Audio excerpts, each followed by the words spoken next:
Man, it always feels good to get a win, especially in conference play. I thought Eastern Illinois posed a great challenge for us on both sides of the football with their front in the trenches and the run game. This is a team that week in and week out, win, lose, or draw, was putting up points. And we're doing it in a great way. We're able to get some great gains on the ground in the last few outings. But I felt like our defense, I challenged them in the trenches to dominate up front and make them one-dimensional. And the first half kind of showed that with one first down. Offensively, got off to a slow start. Not really happy with that. But we found a way to put points on the board, and we just got to continue to get better. It only gets tougher from this point out. We got 3 more OVC opponents. We have Texas Commerce at the end of the year, and every week gets bigger. And this is what we're playing for. We're playing for November football, and it's starting to come together at the right time. And has this team turned the season around? No, I think we're heading in the right direction, Mike. But you never say it's turned around because you still got 3 more opponents. We're finding out who we are week to week. We're finding the resilience, the fight in us. I love it. They respond to challenges, and we're learning to win with success now, and that's a good thing. You know, the guys, they want it, and they see it, they can feel it, and they're challenging each other. You know, I can see the leadership becoming stronger, and that's something that's really exciting to see. For me, seeing this team come together as one is really has been the goal for this year, and how we were able to muster through a lot of the adversity, especially the first month of the season, both on and off the football field.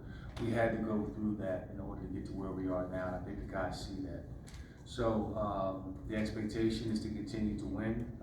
We've been here before, going back to last year, we ripped off 4 wins and fell short. And this year we have different expectations. You last week you said you had to get them develop a killer instinct. This week they come out and score right off the bat. You had to have that killer instinct. So what'd you do? I mean, were you successful in doing it? Yes and no. Coming out of halftime, we take the ball from the 1 yard line, get the ball at the 8 yard return, and get a 3 and out, and that led to a touchdown, and then another 3 and out, and that led to a field goal, which was negated by a penalty, which starting off last week, same situation, same guy. Which led to 14 points, but then we responded. Then we get the kickoff called back. Yeah. So the intention is there. The execution is just poor. That's what I have to focus on. Is that I'm not going to beat them up from the lack of energy and enthusiasm and the initiative to do it. It's now on the execution part that we have to handle. That's where we are, But they did show it at the end of the game. Yes, we did. Yes, they had the killer instinct at the end of the game because we did make it a game toward the end.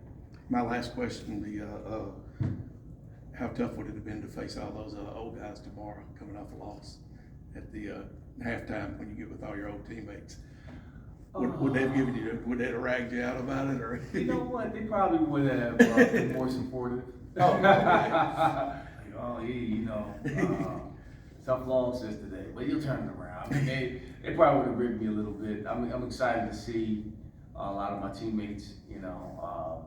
It's always great for homecoming to come back here.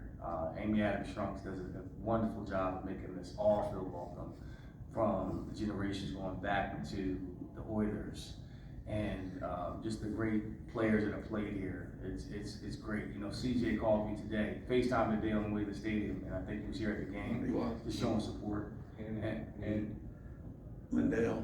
Oh, okay, good. Lavelle. Yeah, so it's once you're tight, it's a family, and I still have to have meetings tomorrow. I said I'll be coming in late, but we're still, they want the day off, I'm like, hell no. Nah, not yet. You know, we still got some work to do and we wanna get there. So Eddie, can you point to individuals on offense of improving or the reasons why you're having to turn around? I'd like to say our offensive line has really done a nice job, although we've given up 4 sacks today. A lot of them, you know, was up front, but then there was some on the quarterback. You know, Draylon Ellis, again, threw for over 300 yards, surpassed 1,000 yards in a year. 3 touchdowns. He gives us a great chance to win, and I think Coach Jason's done a great job of putting him in a position to be successful, and the other quarterbacks as well, we're utilizing their skill set as well. And again, our defense has been outstanding. I think we're +4 in turnover margin, no turnovers, and that's something that we're good. I think we're 5 on the year, probably at the top 2 right now. I don't know who did what today, top 2 in the conference. You're 7 in the last 2 games. 7 in the last 2 games, so you know that's a big emphasis for us. We emphasize on getting the ball out, being aggressive, being nasty, being physical, and to only give up 1 first down against a unit that put up 35, 34 points the last few weeks and an enormous amount of rushing yards, and you know what's coming. You know that's good football right there, and that's a good building block. So special teams wise, I feel good about it. You know, our block unit didn't get a block this week or last week. Really upset that we didn't get that return, because that would have been really good for us. We felt like we could have gotten some big plays in our return game today. So it's still complimentary football, and but I'm really pleased with where the guys are headed right now. One more question. Go ahead. So who's the toughest opponent coming up of the 3 left? It's us. It's the next one. Yeah. Now we gotta master ourselves first, and then Murray State is a formidable opponent. I don't care what their record says. I look at the fact that it's a talented football team. The breaks didn't go their way, and I know that firsthand because we were there. We were that team, 4 weeks ago, and all they need is a little bit of success, and they can do. They got a great offensive line. They have a receiver that's probably the best in the conference. Their defense is opportunistic, so that's going to be our next opponent, and then we're going to take it one step at a time. I mean, this is coach speak, but just like anything else in life, you just take it one day, one step, one opponent at a time. You don't ever want to get ahead of yourself and say, okay, T. Martin is going to be our toughest opponent. No, SEMO is right around the corner. So it's we got our work cut out for us, but we like that pressure. We want to be in this position. We work to get in this position. And the biggest game is next week, and that's going to be a great challenge for us. We got to go on the road. It's going to be a lot of distractions. It's going to be a lot of moving parts that we have to overcome and master. So it's just understanding that sense of urgency needs to be there, and it will be there. What can you say about your defense just over the last 3 games? I mean, 7 turnovers the last couple games, under 200 yards given up today. What can you say about them just being part of the reason of the turnaround for this team? Well, we finally got getting guys healthy. And the guys that are coming in, the younger guys that have been here, making plays. Josh Green has been, to me, the defensive MVP. 3 picks last couple weeks. Emerging as a leader, understanding the defense. Our linebacking core, is pretty strong.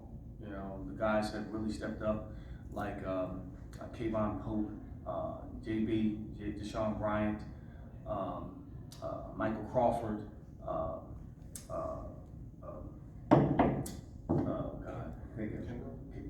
Kendall's defensive end. Andrews. Not about 18.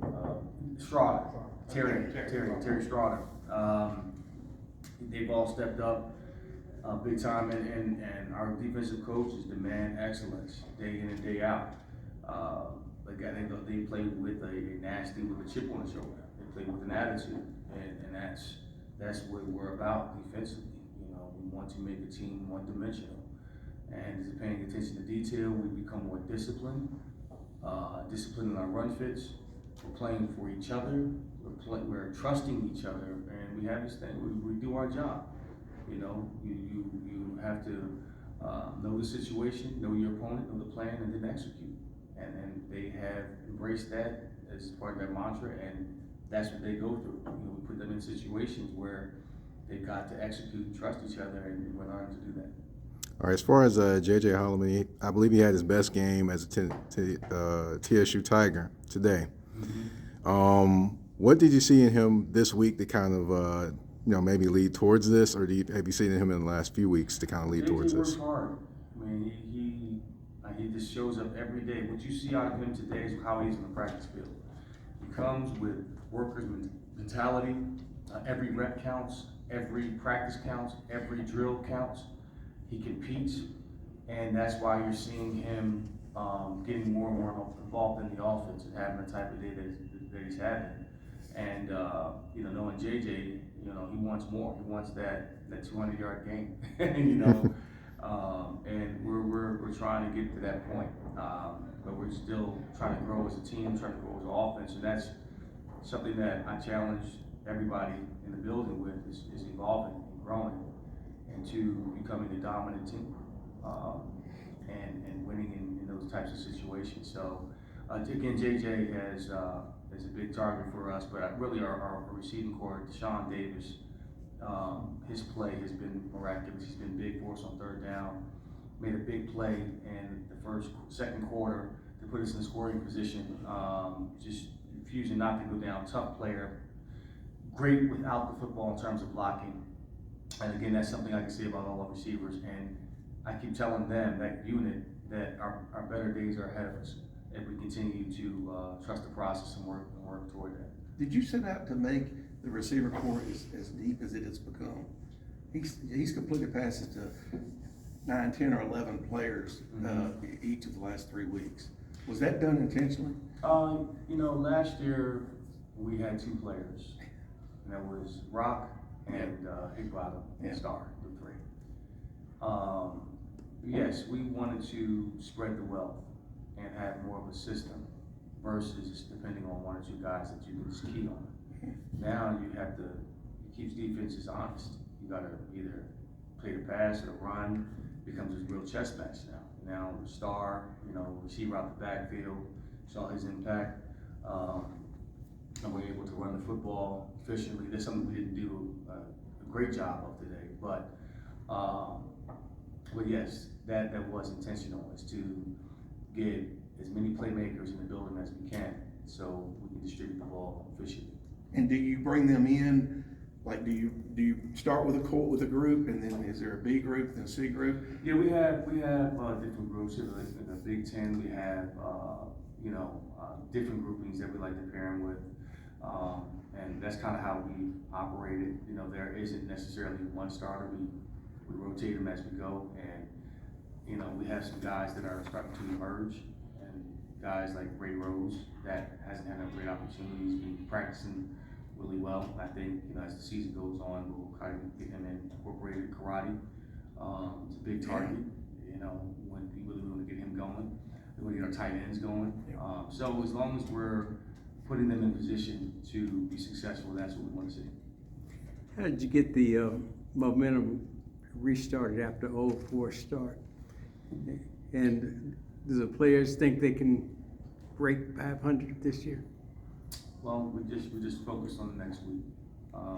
We've got 4 more opportunities to win out, and that's what our goal is. Breaking 500 is not necessarily our goal.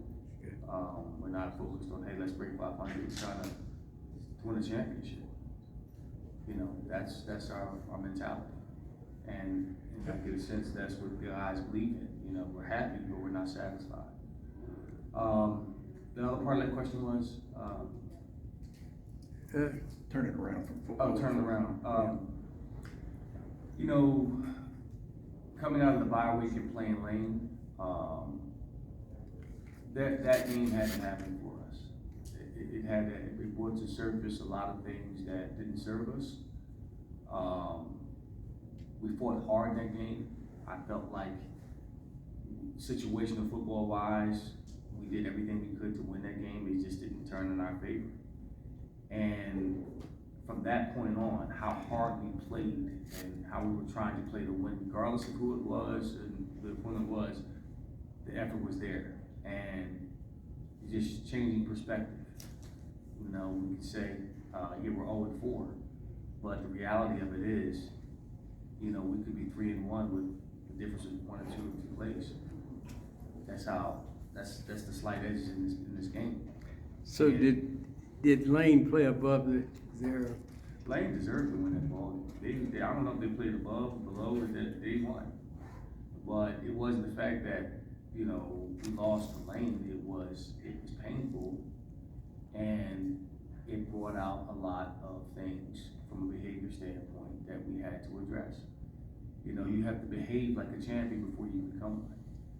And we didn't deserve to win that ball game. And I think the sting of that awoke a lot of guys up and said, hey, we just can't say we have a roster full of guys that go out here and just win a championship. You got to go out and earn it. It's going to be hard work. You know, because Kara Lawson is Kara, right? From Duke. The Duke head coach talks about doing hard better. And I had to show the guys that I couldn't say it any better. And that's what we have to do. This is going to be a hard journey. It's not going to be easy. It's going to be full of highs and lows and adversity and a lot of painful moments. And Lane was a painful moment for everybody in the building. And we had to get through that week. We had to navigate through it. And they had to trust me. They had to trust each other. I think we got closer because of that. And we're still growing through that. You know, there's still some remnants there that needs to be addressed, but we're staying the course. And I think the guys are starting to see the benefits of when you set a standard, you stick to the standard, you live by it, and you protect it, you raise it, you push it. You know, that's the first brick that's laid. Now we can build from there. Good. Thanks, everyone. All right. Thanks, everyone. Thank you.